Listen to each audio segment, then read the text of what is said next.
hooynimada ma aha dadka badanaa ee aan hooyo weli noqonin ama waalid aan weli noqonin say hooynimada sida loogu sheegay say u ogyihiin ma aha. in badan waxaa maqashay macnaha hooyo waa cajiib, in badan waxaa maqashay hooyo waa cajiib badanaa eraygaa isticmaalna waaye. laakiin hooynimadu ani ahaan markaan hooyo noqday wax kale oo aan ku fasiro ama wax kale oo u qaato waa waaye ahayn. waxaan dhahay hooyo waa mucjiso kamid a mucjisaadku ilaahay abuuray subxaan allah. yacni markii la dhaho daryeelka, markii la dhaho hooyo, markii la dhaho way ka duwan tahay qof walbo. subxaan allah, wax walbo oo hooyo ay ku qabanayso way adagtahay inuu qof kale ku qabto. saas leeyahay shaksiyan waa qofka ugu horeeyo ku dhunka doono, habku siin doono, kuna dhihi doono, ku jecel. xataa haddii afka kadin naqda haweenka qaar niiday ka dhahaan, haweenka qaarna afkay ka dhahaan weliba si dhawaaq dhan ku jiro. xataa agaarkeeda dadka joogo dhalsinaya inay maqlaan aan laga yaabo oosan macnaha midaga qajasha ay ahayn. hooyo qaarna inay ku dhihin aa laga yaaba, laakiin ay niyadda ka dhahday. waa qofka ugu horeeya adduunka kugu soo dhaweynaya alxamdulilah. dareenka hooyanimo ismalii maxaa jira erayo kaafinaya oo lagu fasiri karo hooyanimo. mafahamteen? almuhim maanta videogeena sababta hooyo leeyahay waxay tahay aniga hooyo ahaan daalka iyo daalka iyo dhibka iyo nimcada iyo quruxda ee sidoo kaleeta leedahay hooyo waa arkay alxamdulilah. maadaama hadda aan urkaygu 6 bilood yahay, bish 6 aan ku jiro, yacni walac hadda kasoo baxay ma wuxuu ahaa walacii hore way igaga dhib badnaa. waxaa ka go-ay cunadii, waxaa ka go-ay cabitaankii. hooyo walbana way soo martay. gabdho qaar ina hadda marooyana laga yaaba ay ku sugan yihiin. waxaan jeclaystay inaan idinla wadaago waxa ani nafsadeeda u sameynayo, in aan idinla wadaago si idinkana maybe nafsadiina uga samaysiin. waa u qalanaa isleeyahay dhibkaas kabacdi. yacni walaca aad u dhib badan yahay oo cunada ka go-intiisa, cabitaanka, canuufta haddaadan laqa karin, xanuuno yaryar, caajis aan dhammaanaynin, korjajab, neef yacni carafta kuugu xumaatay, yacni mashaakilaad badan waaye. okay, waxyaaba badan isku tagayn waaye oo aad u badan. qofkii la nool qof walaca arkay ama la nool wuu fahmi karaa waxaa ka hadlooyo. mashaakilkaas markaa kasoo gudubtay kabacdi ani ahaan waxaas leeyahay waxaa u qalanaa in nala siiyo maalin aan nafteena in lala siiyo ka badan waa u qalanaa, balse laakiin waxaa jeclaan lahaa hal maalin inaan nafteeda siiyo oo aan ugu magac daray walacbax. walaca kasoo baxay. okay, walacbaxa ugu magac daray. waxaan sameynaya maalinkaas waxaan jecelahay aan sameynaya. waxaan tagaa qaana jeclaan ka cunteynaya. waxaan tagaa waxyaabaha adiga aan jecelaha dhan aan sameynaya. anada processkayga wuxuu yahay inaan tago meel aan ka cunteeyo, kadibna meel macmacaan aan tago, kabacdina aan tago meelaha la tago meesha aniga aan ugu jeclahay. waxaan jeclaa badnaa meel furan oo habal leh oo space weyn leh oo ishaada meesha ugu dambeysa xataa qaban karan. ma fahamtay? because of nafta ku degto meelaha wasaa'idka weyn.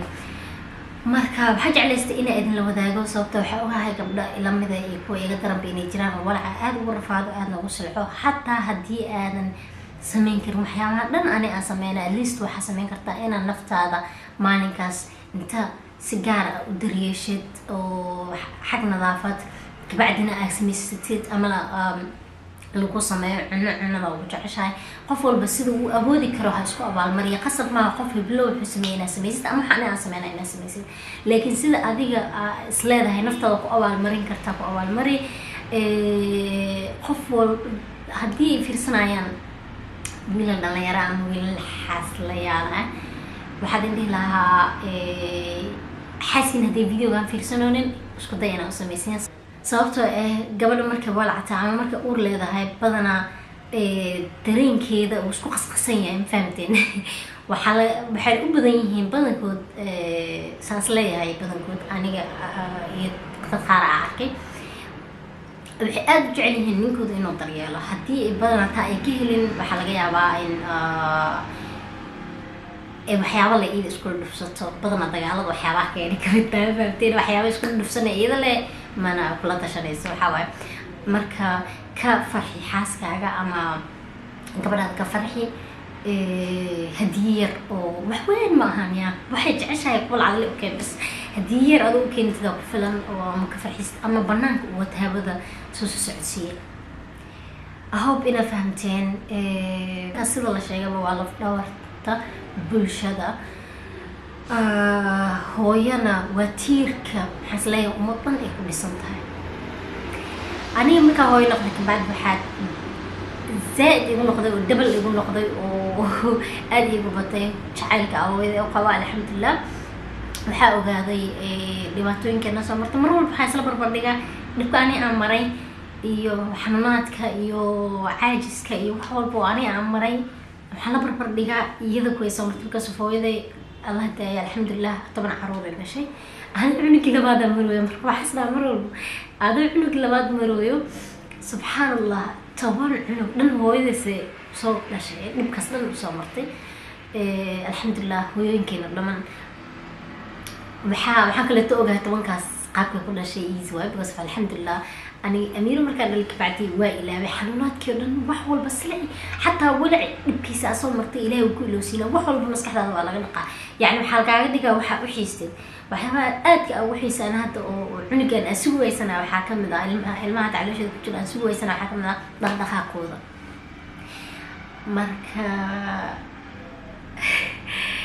هو يولبو واحد إلى إلهي دين فضيو إن شاء الله هذا النتاب بليس حاسك أقولونه حلية especially مرورنا ورورنا في عنتا لك حلية especially حملة تايم ورك لذا ولا عيد تايم مراحل أو حواي أو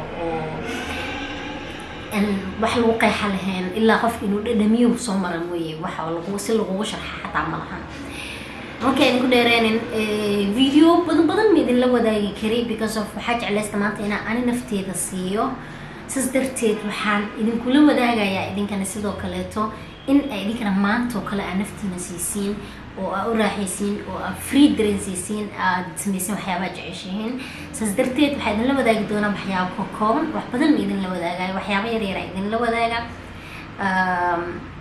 hooyo walbana waxa leeyahay waxa tahay qof adag waxa tahay qof samar badan waxa tahay qof dulqaad badan waxa tahay qof naxariis leh oo wanaagsan waxa tahay qof dhowrkiisa balaaraya because waxaad u dulqaadanaysa oo saasan tahay waa waxyaabo badan oo dadka kale aysan u dulqaadan karin halka ka sii wad insha Allah ilmahina Allah idin dhaafo intaana awlaad ilaahay siinin wali ilaahay awlaad ha ku siiyo qalbiga ilaahay ka farxiyo gabar walba jeclaan lahaa inay dhadhamiso because of xanuun iyo dhibka leeyahay waxa ka badan يعني dareen ku leeyahay bas wax lagu qiyaasa wax aan ku qeexana ma lahan hore idin ku sheegay dareenka hooyo dareemayso wallahi wax lagu qeexama laadaas way aa u dhahay hooyo waa mucjisaadka ilaahay abuuray mid kamid ah aniga يعني erey kaliya oo qoori kara noqotay waxa kaliya oo qeexi karo ee noqotay because of mucjiso wax lagu fasir karo ama lagu qeexi karo ama laga faalon karo way adag tahay in la helo hooyana saas waay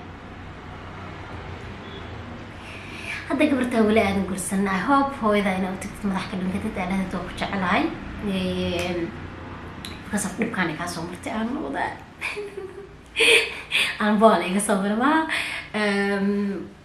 يعني إذن كنت ضاهنين واسيب حياة أنا نفتكر وقتك أدو يبيري وحاجة على استي بس إن إذن لو ذا وح كامل أو فرو حيت هاي إن أنت يرتا إذن لو ذا أو إذن حسوسي إن أخلنتين إن عاد قادتين مالا أنا نفتي ناس سينيسان أبال مارين مرور بويج عشاء وفعنا لهاد أنا سمين كرتين بلاكن تمحى وقتها بس وحتى وقتها لقلي هو يوينك حتى ولا عكسو بحي أما هو يوينك حاملة ذي ومدو هلو قدام بيس حتى ولا ولي واهي ستا وقتي ولي وقت واهي ستاهيس بهنا واحد مرة أنا كسو بحي مايا هل مال النفط هذا سي كفرحي وسمي وحيابا نفط كارج عشاء اسكالي أورحي نفط هذا okay yeah hi guys السلام عليكم سيدين وانا من حاوس سو دواده امر الحاوس family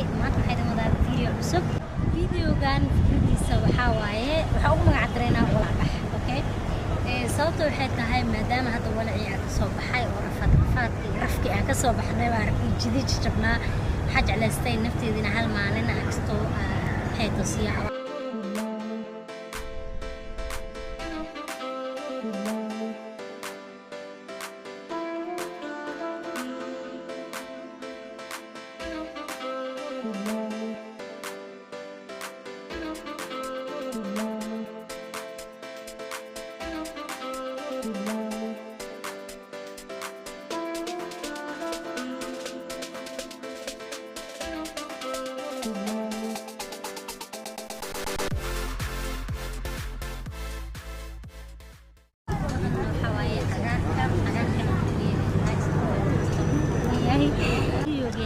self love sidoo kale waxaan dhex fadhiyaa meel love ka samaysan oo guud waxaa waaye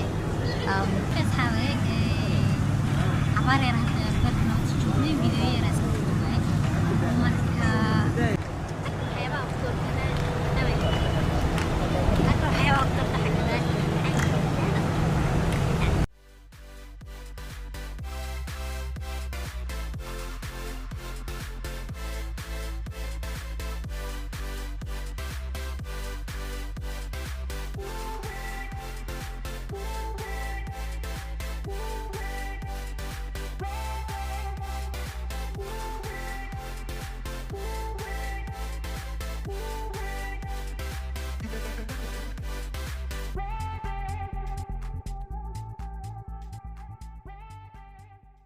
video hadda ka heshin please channelkeena subscribe saar like the video ina share dheela wadaag asxaabtaada and comment down below waynu video kale ee anagoo nabad qabna insha Allah.